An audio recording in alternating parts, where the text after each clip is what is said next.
Hello and welcome to Hank Games Without Hank. My name is John Green, and the Swindon Town Swoodilypoopers are back in the Carling Cup. We are, of course, the Carling Cup holders at the moment, and today we're playing Scunthorpe United in the Carling Cup quarterfinals. Great run for Scunthorpe that ends today. We need to win this game. It's win or go home, and we want to win the Carling Cup. In fact, we want to win all of our competitions because this is our last season as the Swindon Town Swoodilypoopers in FIFA 11. So we just need to find a way to win. We should. Wow, that guy's got a great name, Wasserschneider. All right. Well, good luck to him. He better do a good job because the Swoodilypoopers, in the event that an unfair penalty is called on us or something, we will surround him and we will yell at him. Who do we have starting today? We've got a lot of changes since our last game. We've got D. McGoldilocks and Jesus Angel up front, Leroy Williamson, and silent but deadly Merrick in the middle. All right. Today I'm going to talk about why you should learn a foreign language, which is or sort of the benefits of learning a foreign language, which is particularly instructive here because within the Swindon Town Swoodilypooper squad there are 7 different languages spoken, and although English is the language that we communicate in as a team because it's the only language I speak,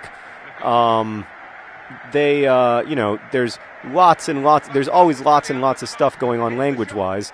And half the time I don't know what the heck is going on, to be honest with you. Oh, that was almost a goal. So it's really it's an interesting environment in that sense, and all football clubs are like that. I mean, these days pretty much all football clubs are multilingual on some level, and so are most professional, baseball clubs, football clubs. All sports has become such a worldwide cultural phenomenon. Leroy Williamson. What? Out of nothing! Leroy Williamson scores occasionally. Leroy Williamson, he scores occasionally. Also true in his personal life. Leroy Williamson scores occasionally.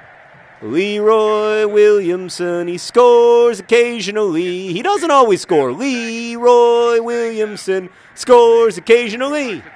Leroy Williamson, he scores occasionally. Oh, no, you had to give it up there.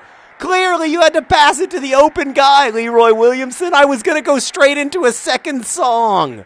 Oh, Scunthorpe United doesn't know what hit him. Leroy Williamson, with his occasional goal. He scored one time for the Swindon Town Swoodilypoopers last season, and here he scored one time for us this season. That was beautiful. That was a thing to behold. Oh, my gosh. Leroy Williamson. With some vintage Leroy Williamson work. That's the only way you can say it. I mean, that was the Leroy Williamson we know and love, and then now I'm just trying to get him to score at all costs. Right, so sports has become one way in which the world has become so internationalized that languages are, like in this sort of post-nationalistic world, that languages are useful. But it's true in almost every phase of life. That guy had an amazing recovery there. I think that was Ginger Rampage. We live in a very internationalized, globalized world, and it makes a lot of sense in that world to be able to talk to people and not just in the language of your birth. It also impresses people. I know it impresses me when I meet people who are able to speak to me in English, even though they're German or Dutch or Brazilian or whatever. So that's one thing. That's one reason that it's important. But another reason that it's important is that until you study other languages, you can never really understand.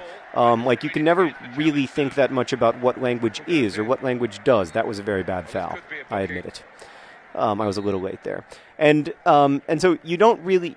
It's hard to be conscious of what language is doing and the role it plays in our lives until and unless you learn another language. Because when you're learning your first language as an infant or whatever, your relationship with it is just so different than when you're kind of making the conscious choice to learn something later in life.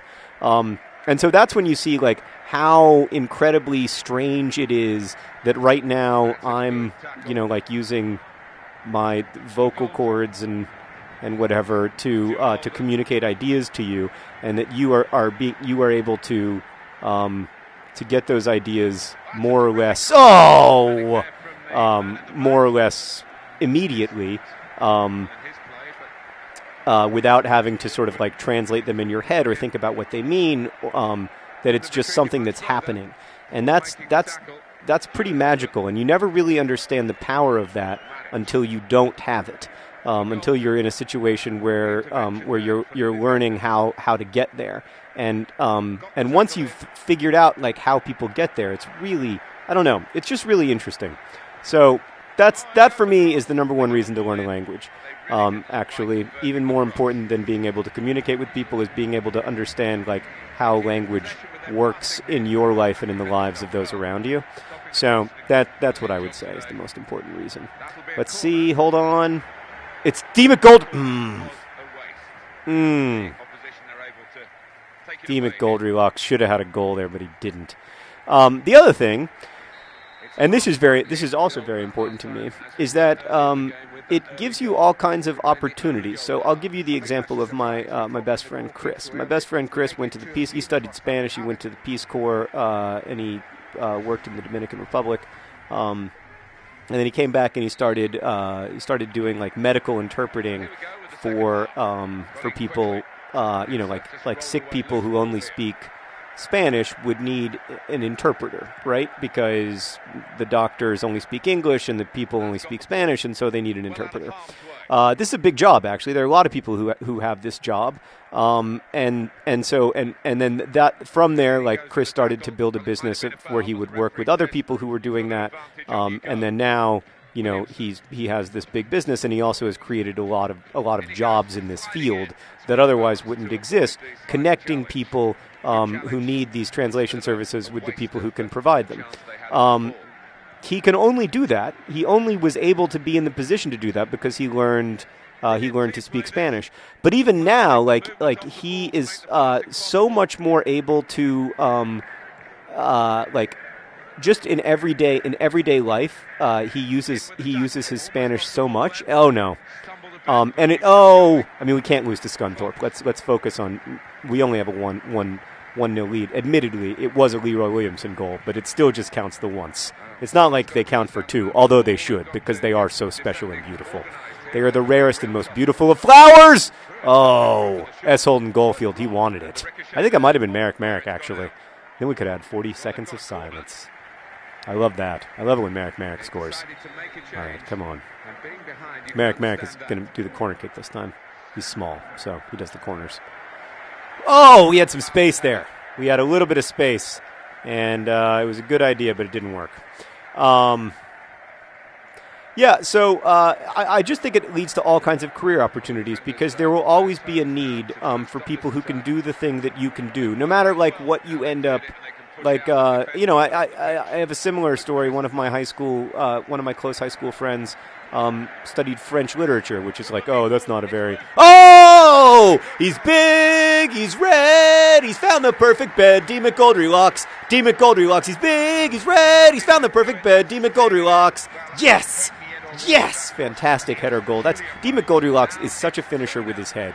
I mean, he's going to go down in the Swindon Town history books as the second best header of the ball in the history of the Swoodilypoopers, behind only the great bald John Green. Oh, that was great to see. Leroy Williamson has scored. D. McGoldrick has scored. It's been a good day for the Swoodilypoopers and a tough day for Scunthorpe United because in addition to having to dress like bumblebees, they are also losing 2-0. Oh! Ooh. Probably shouldn't have made fun of their uniforms. They seem to have taken that very personally. All right, so I have a friend who studied French literature, which doesn't seem like the most career-focused thing that you could study, but like has built a really interesting career that involves translation and some interpreting out of that as well, and also like gets to travel the world, whether it's to France or to Cameroon, all kinds of amazing places that I don't get to travel, partly because I don't speak French, and partly because like my job is always taking me to places like Cincinnati. Not that Cincinnati isn't a nice town; it's lovely. I like it very much. but, it's not Cameroon in terms of sexiness. And by sexiness, I don't mean, like, actual sexiness. I mean, like, you know what I mean. I mean, like, it's a cooler place. Speaking of which, Chris Waters is on the phone. I'll call him back at the end of the Swoodilypooper game. Oh, no! Come on. Just take it out of bounds, Scunthorpe. Give up the ghost, boys. I think that, I don't mean to hurt your feelings, but I think you're defeated. Oh, no. Again, I shouldn't make fun of them, because then they get feisty. That guy's name is Togwell. I wish we had a Togwell on our team. That would be fantastic. So I do think you should learn a language. I think it'll make your life richer. And I have to say I greatly regret not having learned one yet, but that I still would like to. I mean, I know some French. I can speak enough French to, like, order off of a menu, and I know, like, a handful of words in Russian and German and Dutch, but I don't. I unfortunately, like, I always felt that I always used to say, like, I just don't have the brain for learning languages, and I do think that the way my brain is wired makes learning languages maybe more challenging than it is for most people, but I don't think it's as simple as, like, not having the brain for it. I actually think, if you want to learn something, you do. And as evidence for that, I would offer up the fact that lots and lots and lots and lots of Dutch people speak English, and they have all different kinds of brains. Many people, a much higher percentage of the population in Europe is polylingual than in the U.S. So it's not like American brains are just wired differently or lesser than. So it must be something more complicated than that. So I still intend to learn a language at some point. Maybe French, just because I have the advantage. Maybe Spanish, just because it's cool. I don't know. Oh, some desperate defending, and Scunthorpe United have gone home defeated. Wolford squats in shame. It's not fun to lose, and I'm sorry you guys had to do it, but I'm glad it was thanks to a Leroy Williamson goal. Congratulations, there he is. Leroy Williamson with a fantastic, beautiful goal. He scores occasionally. Thanks for watching. Best wishes.